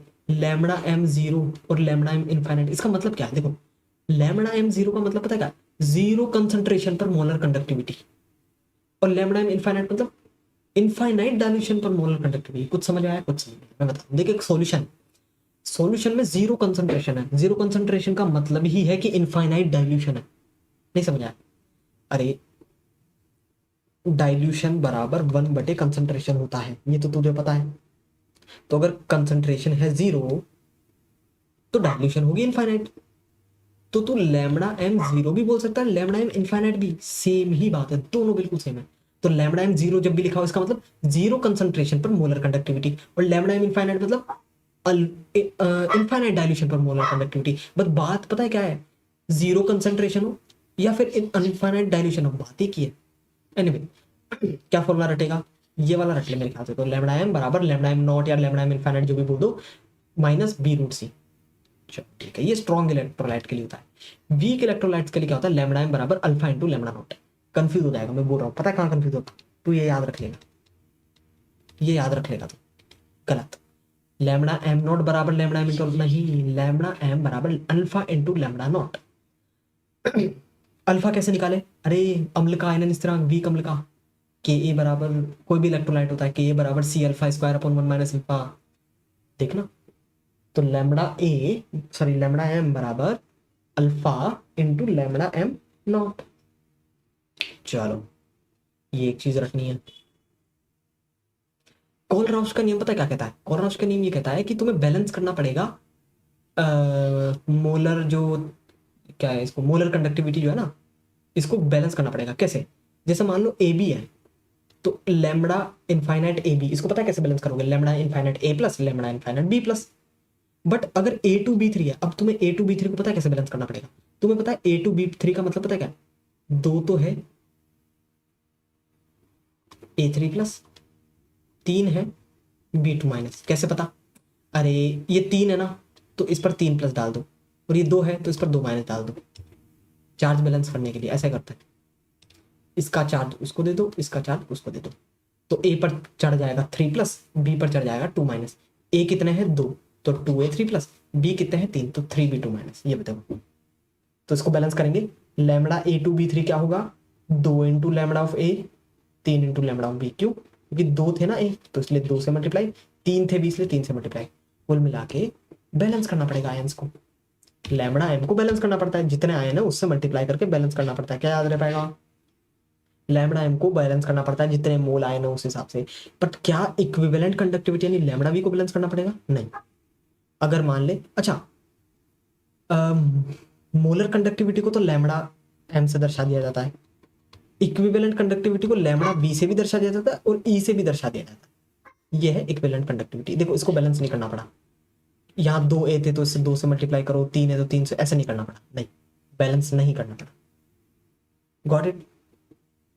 तो कोलराउस का नियम क्या है कि मोलर कंडक्टिविटी है तो बैलेंस करो, और इक्विवेलेंट कंडक्टिविटी तो बैलेंस करो। छोटी छोटी चीजें यार, थोड़ा सा लर्न कर ले, काम में क्या पता, मतलब कर पाएगा, इजी क्वेश्चन तो कर ही पाएगा। बाकी ये दो चैप्टर हैं जो है केमिकल काइनेटिक और इलेक्ट्रोकेमिस्ट्री, बहुत बकवास है, क्या ही कर सकते हैं। चलो, और क्या क्या याद कर सकते हैं हम यहाँ से? सही है सब। चलो, अल्प विलेय लवण की विलेयता कैसे निकालेंगे? देखो, लैम्डा एम का फॉर्मूला क्या था? लैम्डा एम बराबर कप्पा इंटू 1000 अपन मोलर था। तुम्हें पता है संतृप्त विलयन के लिए उसकी सॉल्युबिलिटी, उसकी मोलरिटी ही होती है, तो ये मोलरता ही सॉल्युबिलिटी है। तो मोलरता को इधर बुला लो, लैम्डा को इधर भेज दो, तो आ जाएगा ये। मोलरता को ही सॉल्युबिलिटी बोल दो, आ गई सॉल्युबिलिटी। ये होता है कप्पा। बट कप्पा किसका लोगे पता है? सिर्फ विलेय विलेय का। क्यों? क्योंकि तुमने सॉल्युबिलिटी निकालनी है ना विलेय की, तो उस विलेय का सिर्फ कप्पा लेना है। किसी विलेय का कप्पा पता है कैसे निकालेंगे? पूरे विलयन का कप्पा माइनस जल जल का निकाल दो। अरे पूरे विलयन में से जल माइनस कर दो तो बचेगा ना विलेय। ऐसा है। हमें यहाँ से कहीं समझना ये बता, तो रटना पड़ेगा ना प्योर। ये तो यहाँ से कुछ समझा सकते हैं नहीं ना? चल, हमने थोड़ी देर पहले जो स्टार्ट की थी चैप्टर की, वो कहाँ से की थी? Electrochemical cells. इलेक्ट्रोकेमिकल सेल्स क्या थे? इलेक्ट्रोकेमिकल सेल्स वो थे जिनमें इलेक्ट्रिक रिएक्शन हो रही थी और इलेक्ट्रिसिटी बन रही थी, राइट। और अब हम देख रहे हैं इलेक्ट्रोलिटिक सेल्स। वोल्टेज का एक्सटर्नल सोर्स जोड़ा जाता है और करंट से इसमें केमिकल रिएक्शन होती है। क्या मतलब? मतलब एक बस सॉल्यूशन पड़ा हुआ है, उसमें कोई अभी केमिकल रिएक्शन नहीं हो रही, बट मैंने करंट दे दिया और मैंने केमिकल रिएक्शन करवा दी। देखो दो चीजें, एक तो केमिकल रिएक्शन हुई और मुझे करंट मिला, एक मैंने करंट दी और केमिकल रिएक्शन करवा दी, दो अलग चीजें, ठीक है। तो इलेक्ट्रोलिटिक सेल क्या होता है? मैंने करंट दी और मैंने रिएक्शन करवा दी, ठीक है। इससे क्या होता है? इलेक्ट्रोड पर पदार्थों का डिपॉजिट और डिस्चार्ज होता है, यानी या तो इलेक्ट्रोड पर पदार्थ जमा होंगे या फिर वो निकलेंगे वहां से। ऐसा ही होता है ना? अभी वहां डेनियल सेल में भी हो रहा था, एक तरफ Zn का छड़, एक तरफ कॉपर का छड़। Zn में से तो Zn निकल निकल के Zn2+ बन रहे थे, जबकि कॉपर 2+ के जो आयंस थे वो जम रहे थे इसके ऊपर कॉपर बन बन के। तो एक पर तो निक्षेपण यानी डिपॉजिट होते हैं पदार्थ, और एक पर विसर्जन हो जाता है ना, डिस्चार्ज। चलो, ये किसने बताया था? ये जो विद्युत विसर्जन ये सब, ये किसने बताया था? फैराडे ने बताया था। तो फैराडे के लॉज है, फैराडे के फर्स्ट लॉ, फैराडे का सेकंड लॉ। नाइस। फैराडे का फर्स्ट लॉ, इलेक्ट्रोलाइट्स में केमिकल रिएक्शन का अमाउंट करंट के प्रोपोर्शनल होता है। क्या मतलब? अरे बोल रहा है, देखो कोई भी सॉल्यूशन है, सॉल्यूशन में तुमने इलेक्ट्रोड डाला, फिर तुम उसमें करंट प्रवाहित करा रहे हो, इससे उस इलेक्ट्रोड पर चीजों का जमा होगा, इलेक्ट्रोड पर चीजों का जमा होगा, और तुम जितनी ज्यादा करंट दोगे उतना ही ज्यादा जमा होगा ना। अरे जितना ज्यादा करंट दोगे उतना ही ज्यादा चीज का जमा होगा। तो फॉर्मूला पता है क्या बनता है? W बराबर ZQ या फिर W बराबर ZIT। क्यों? अरे धारा, करंट पता है क्या होती है? आवेश के प्रवाह की दर Q/T। तो Q बराबर IT होता है, T को उधर तो Q बराबर IT होता है। तो वर्क बराबर ZQ, अरे सॉरी वर्क क्या, W वर्क नहीं है, वेट। वेट मतलब एक सॉल्यूशन है, इसमें इलेक्ट्रोड डाला तुमने, इसमें इलेक्ट्रिसिटी प्रोवाइड करी, यहाँ से पदार्थ इस पे जमने लग गया इलेक्ट्रोड पर, कितना जमा, वो वेट, वो W बराबर कितना होता है? ZQ या फिर ZIT, याद रख पाएगा। Z क्या होता है? ये होता है इलेक्ट्रोकेमिकल इक्विवेलेंट। इसको कैसे निकाला जाता है? E/F करके। E/F, E क्या होता है?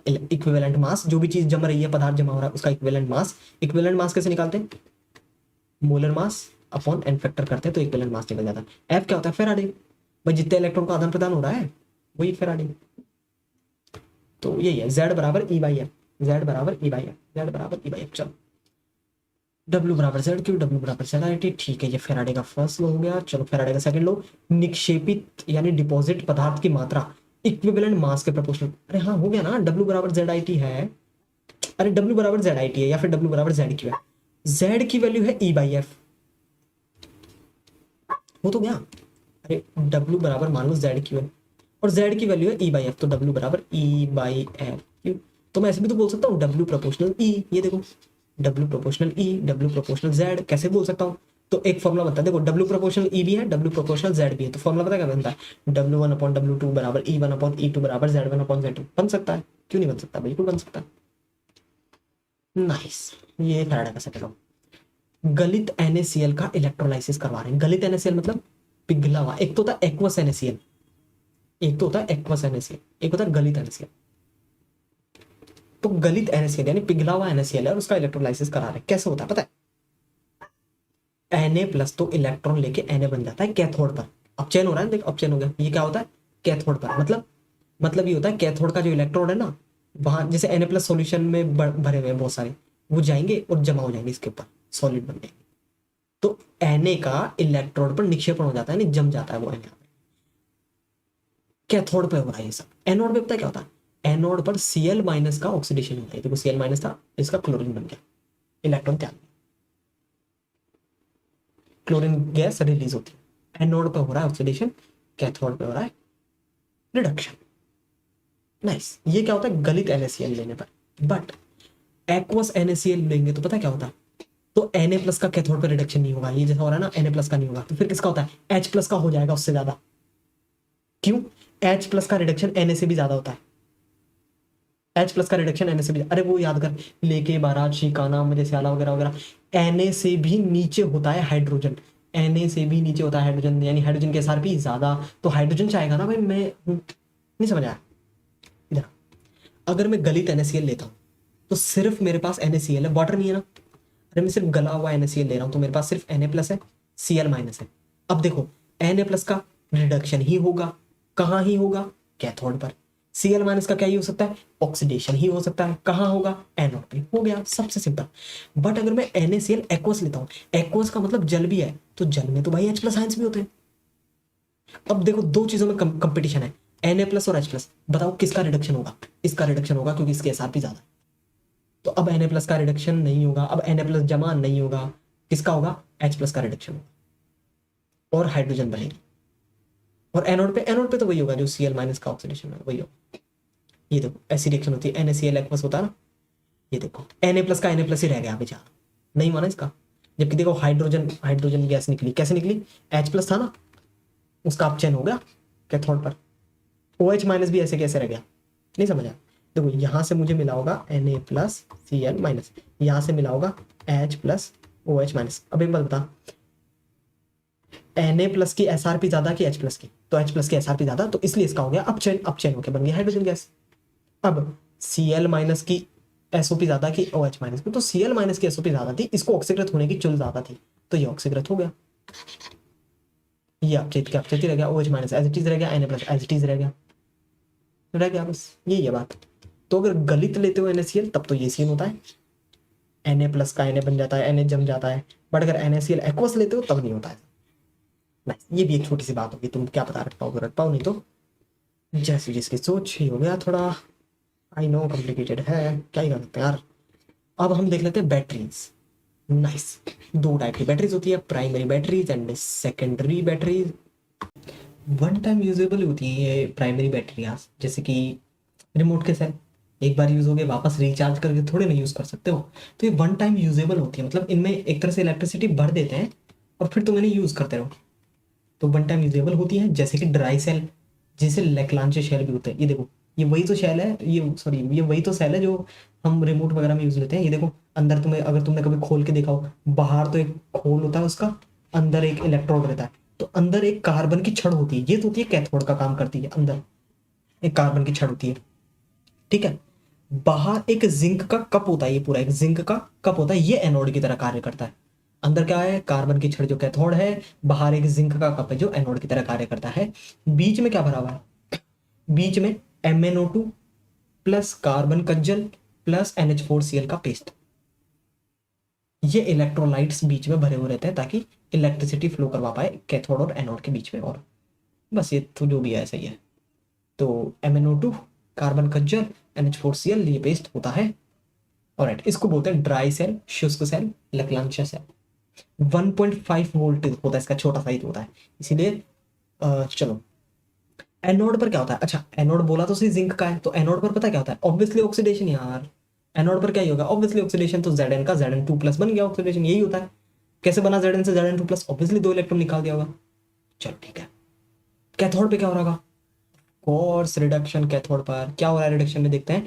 MnO2 है, NH4 प्लस है, इलेक्ट्रॉन लेंगे, ये बना MnOOH और साथ में NH3 बन गया, इसमें ये +4 है, ये +3 है, हो गया इसका रिडक्शन।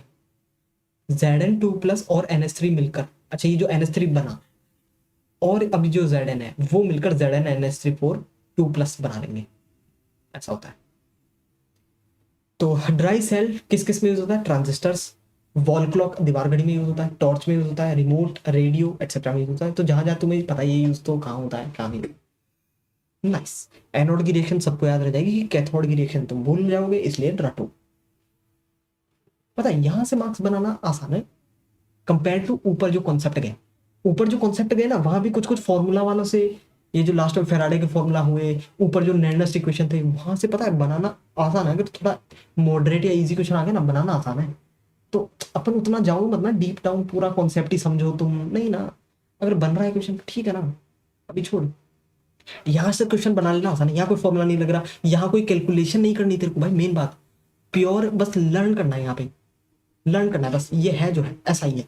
क्वेश्चन पूछ लेगा बस, इसमें से कोई ना कोई डाउट पूछ लेगा, इसमें कोई तेरे को बात वही है ना, कैलकुलेशन ही नहीं करनी यहाँ कोई। सेफ है, पता है ये सेफ है। अगर तेरी लर्निंग पावर बढ़ी है, इसको लर्न कर अच्छे से। तो एनोड पर क्या होगा, एनोड पे ऑक्सीडेशन होगा Zn का इस तरीके से, कैथोड पे होगा by two MnO2 NH4 plus, electron लेंगे, ये देखो इस तरीके से, ये हो गया बस। चलो एक एक लाइन रट, यहाँ से मैं बोल रहा हूँ एक एक लाइन रट, आ जाओ। ये हो गया ड्राई सेल। ये वाला सेल पता है, अरे छोटी घड़ियों में, हाथ में जो घड़ी पहनते हैं उसमें छोटी में, अरे वो जो मटर के दाने जैसा जितना पतला सा सेल होता है, ये देखना। किसमें किसमें और होता है यार, क्या बताऊं मैं। हाँ छोटी जो हाथ में घड़ी पहनते हैं उनमें होता है यार। ये देख, इसमें क्या होता है, इसमें देख बाहर एनोड की टोपी होती है, ये एनोड ही है, बाहर भी एनोड की टोपी है। ये क्या है, गैसकेट। गैसकेट क्या है, अच्छा ये जो गैप है आई थिंक, ये जो भी है गैसकेट जो भी है, ये पृथक्कारी होता है। ये देखो ये पृथक्कारी होता है, और ये कैथोड होता है। तुम समझे, ये तो पृथक्कारी है जो मैंने रेड बना दिया। ऊपर ऊपर एनोड भरा हुआ है, नीचे नीचे अंदर ये कैथोड भरा हुआ है। सेल का कैन, सेल का डब्बा, ये पूरा ऐसे, हाँ एनोड की टोपी। Yes yes yes, nice. अच्छा एनोड किसका बना होता है, ZnHg अमलगम का तो एनोड बना होता है। कैथोड किसका बना होता है, HgO और कार्बन के पेस्ट का है कैथोड। दोबारा से रटेंगे क्योंकि यहाँ से ना बेसिक बस नॉर्मल क्वेश्चन पूछ लेगा कि एनोड बताओ किसका बना हुआ है, कैथोड किसका बना है। अच्छा इनको मर्क्यूरी सेल बोला जाता है क्योंकि Hg मर्क्यूरी यूज हो रहा है ना, इसमें मर्क्यूरी सेल यूज किया जाता है। इनका पोटेंशियल और भी कम है, ड्राई सेल थोड़ा बड़ा होता है ना, तुम्हें पता है ना। ये दीवार घड़ी वाला सेल तो बड़ा ही होता है ना, 1.5 वोल्ट होता है इसकी, और ये छोटा वाला इसलिए इसका कम होता है, 1.35 वोल्ट होता है। चलो एनोड किसका बना हुआ है, ZnHg अमलगम, और कैथोड किसका बना हुआ है, HgO और कार्बन का पेस्ट। ये वाला उठा हुआ हिस्सा एनोड होता है, प्लस लिखा होता है अगर तुम्हें ध्यान हो तो, और पीछे वाले हिस्से पर माइनस लिखा होता है, सबको ध्यान नहीं है। तो ये वाला एनोड होता है, इधर वाला ये कैथोड होता है। ठीक है, एनोड ZnHg का अमलगम, और ये Hg और कार्बन पेस्ट का कैथोड बन रहा है, ऑल राइट। और क्या क्या चीजें हैं, चलो एनोड पर क्या होगा, देखो ZnHg का अमलगम है, ऐसे नहीं कि Zn अलग है, नहीं नहीं, ZnHg का एक अमलगम है। एनोड पर पता क्या हो रहा है, ZnHg। अच्छा अमलगम कुछ भी हो, ये इनमें इनकी ऑक्सीडेशन नंबर 0 होती है। अमलगम का मतलब होता है बस ये मिक्स करके पड़े हुए हैं, तो इनकी ऑक्सीडेशन नंबर 0 है। ये बन गया Zn, ऑक्सीडेशन हो गया, इसके ऑक्सीडेशन नंबर +2 हो गई, यहाँ पे दिख रहा है क्योंकि ZnO है, ऊपर -2 तो इसके +2 है ना। ऑक्सीडेशन नंबर निकालना थोड़ी सिखाऊंगा इसमें, रेडॉक्स में पढ़ते हैं यार वो तो। चलो तो हो गया इसका ऑक्सीडेशन। कैथोड पर क्या होगा, कैथोड पर HgO रहेगा, इलेक्ट्रॉन्स लेगा और नॉर्मल Hg बन जाएगा। बाकी ये H2O 2OH माइनस, अरे ये तो सब कर लेना, बैलेंस वैलेंस ये वो छोड़ो तुम। बात ये है HgO से Hg बन गया, कैसे, 2 इलेक्ट्रॉन ले लिया, तो कैथोड पे हो गया ऑक्सीजन।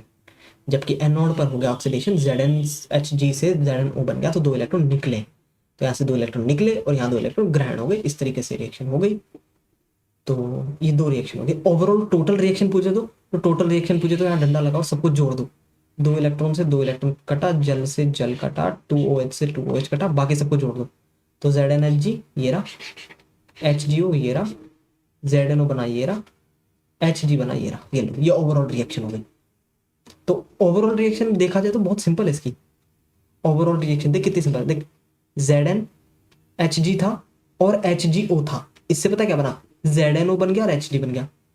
कुल मिलाकर अगर इसको तो साइड में हटाए तो तू ऐसे देख सकता है, Zn और HgO था, ये ऑक्सीजन इसके पास आ गया, अब ये ZnO बन गया और Hg अलग हो गया, समझा, ये हुआ है यहाँ पे,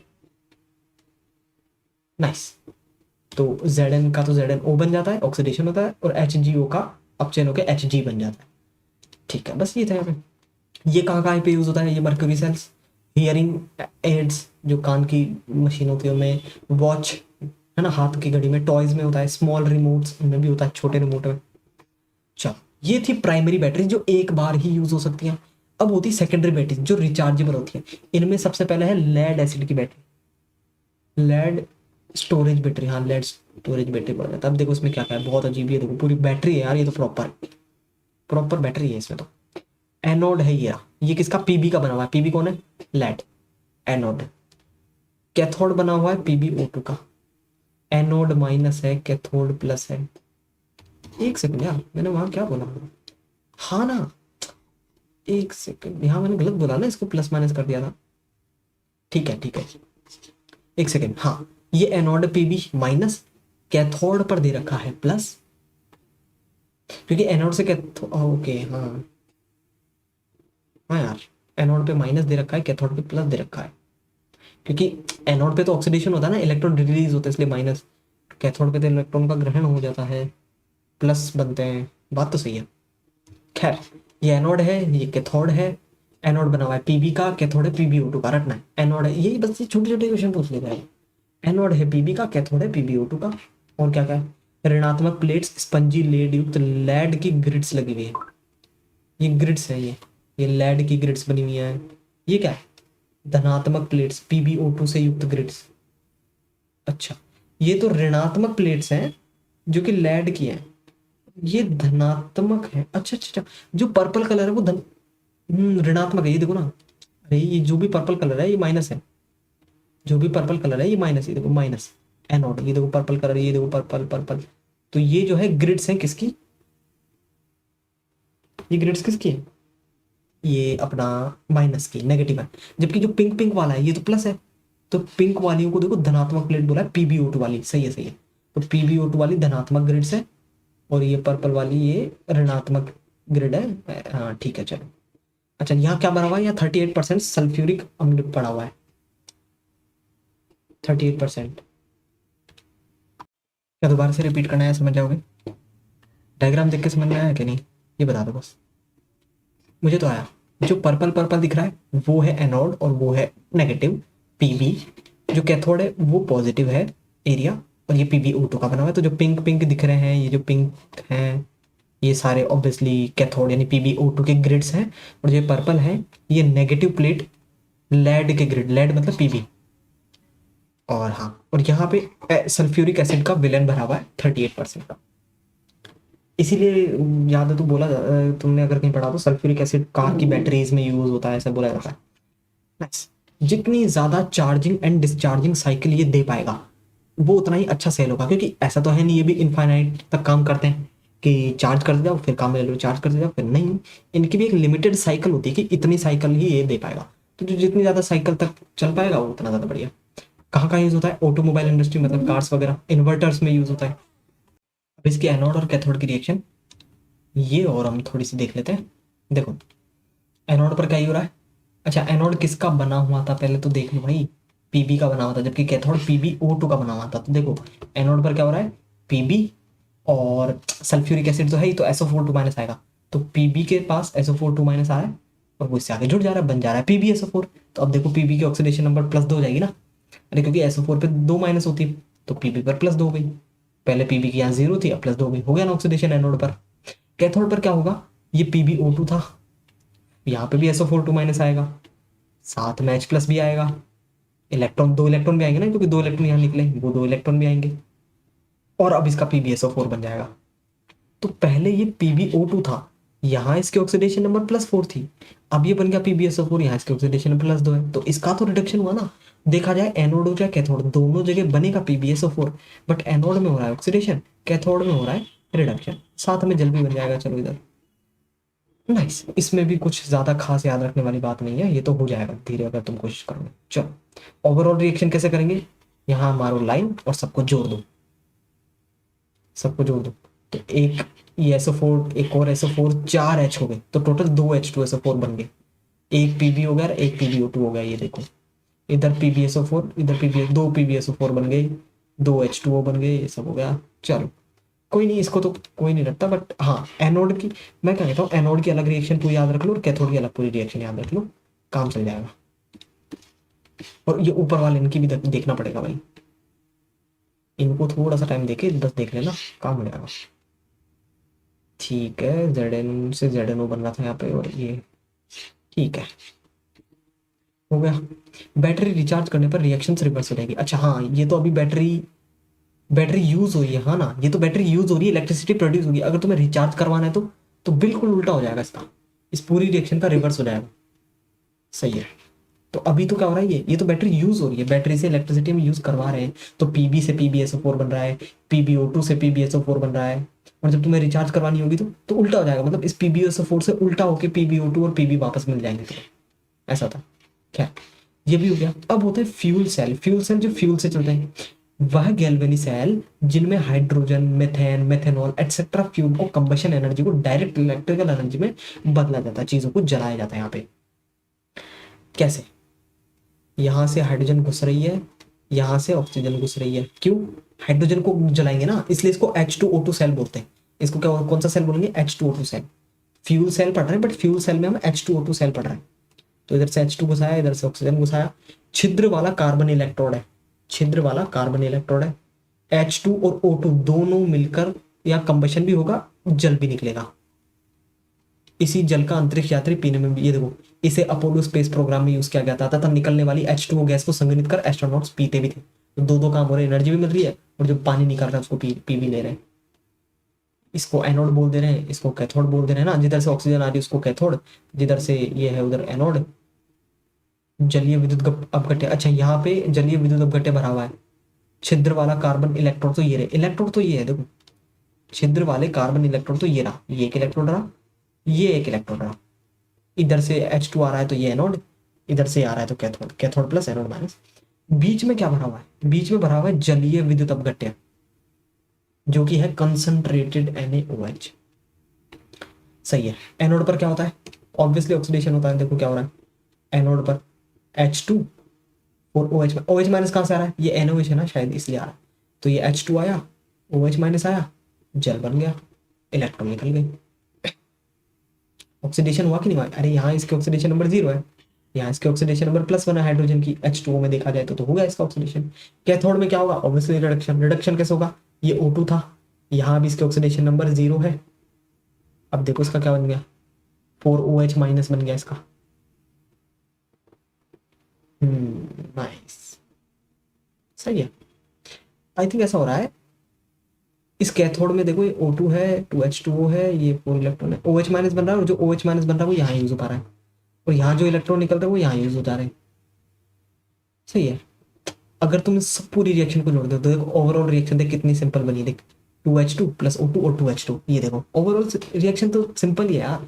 एनोड और कैथोड की याद करने में थोड़ी दिक्कत आएगी, टोटल रिएक्शन तो सिंपल है ना, कि H2 और O2 मिलकर जल बन गया, पी लो जल को, और चाहिए। ओवरऑल रिएक्शन तो सही है। एनोड कैथोड में याद करने में दिक्कत आएगी, एनोड में देखो क्या हो रहा है, बट थोड़ा थोड़ा मोटा मोटा याद रखना कि देखो मैं बताता हूँ काम चल जाएगा तुम्हारा, काम कैसे चल जाएगा ये अगर याद रखोगे। कैथोड की तरफ ऑक्सीजन आ रही थी, एनोड की तरफ हाइड्रोजन आ रही थी, तो एनोड में क्या होगा, हाइड्रोजन का ऑक्सीडेशन होगा, इधर क्या होगा, इधर ऑक्सीजन का रिडक्शन होगा। देखो कैथोड में ऑक्सीजन का रिडक्शन हुआ कि नहीं हुआ, यहाँ ऑक्सीजन की कितनी है 0, यहाँ ऑक्सीजन की कितनी है -2, हो गया रिडक्शन। यहाँ हाइड्रोजन का ऑक्सीडेशन हुआ 0 है, यहाँ +1 होगा, हो गया। थोड़ा बहुत याद रखोगे ना काम चल जाएगा। चलो, इनकी 70% एफिशिएंसी हो सकती है, जबकि थर्मल प्लांट्स की तो ओनली 40% ही होती है। थर्मल प्लांट्स लगाते हैं ना, बड़े बड़े प्लांट्स लगाते हैं इलेक्ट्रिसिटी पैदा करने के लिए, उनकी एफिशिएंसी सिर्फ 40% होती है, बाकी का लॉस हो जाता है। बट इनकी, इन सेल्स की तो 70% भी एफिशिएंसी हो सकती है। तो इंटरेस्टिंग है। मैं क्या कर रहा हूँ, लास्ट वाला पार्ट मैंने पढ़ा तो दिया, तेरे को लर्न क्या करना है, एनोड कैथोड, कौन एनोड है कौन कैथोड है, एनोड कैथोड की रिएक्शन टाइम लगा के कर ले, 1-2 क्वेश्चन आएगा, बन जाएगा तेरा काम। ये अब तक जितना पढ़ा ना, वहां से क्वेश्चन करने की गारंटी नहीं है, क्योंकि उसमें गलत भी कर सकता है, कैलकुलेशन ना है, हो जाए क्या पता, फॉर्मूला भूल जाए। यहाँ सेफ तरीका है, अगर तू रट ले सारा तो बढ़िया तरीका है। तो अभी इस पूरे चैप्टर में मैं मानता हूँ कॉम्प्लिकेटेड है, लास्ट वाला पार्ट थोड़ा थोड़ा रट ले। बीच बीच में जो फॉर्मूलाज कुछ दिए ना, नहीं पता चलो क्या है, कैसे निकाला, डेरिवेशन सब हटा दो, फॉर्मूला रट लो, मैं कह रहा हूँ। और फॉर्मूले में कौन सी चीज क्या है बस ये बताना चाहिए, बाकी फॉर्मूला रट लो। लेनस्ट इक्वेशन देखा, ये सब देखा, मेन जो फॉर्मूला, सारे रटने भी नहीं थे जब मैंने पढ़ाया था, तो ध्यान रखा होगा। मोस्टली हम सारे रट नहीं रहे थे, कुछ कुछ रट रहे थे, बाकी तो उन सबसे निकाले जा सकते हैं, तो सारे मत रटना, बट ठीक है रट लो।